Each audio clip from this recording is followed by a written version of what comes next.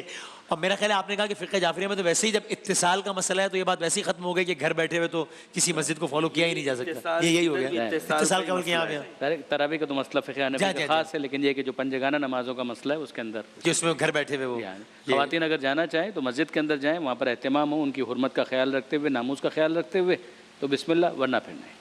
صحیح ہے، ٹھیک۔ اس میں ویسے بات کریں کہ ویسے آپ لوگوں کی کیا آگے ذرا کئی بات کر لیں گے کہ آپ خلاصہ یہ نکلا ہے گفتگو سے کہ آپ لوگ کہتے ہیں کہ اگر موافق حالات ہوں تو بالکل خواتین جائیں نماز پڑھنے باجماعت، لیکن یعنی کیا اس کو اس لیول اسٹیٹ لیول پہ اس کو پروموٹ کرنا چاہیے پاکستان کے خاص تناظر میں کہ خواتین آئے مساجد میں، یا نہیں کرنا چاہیے؟ اس پر اپنی رائے دیجیے گا، آگے کسی سیگمنٹ میں انشاءاللہ اس پہ بھی بات کریں گے، چونکہ اس بارے میں بھی کچھ سوالات آئے تھے. ذرا ایک ہم بریک لیتے ہیں، بریک کے بعد دوبارہ حاضر ہوتے ہیں انشاءاللہ.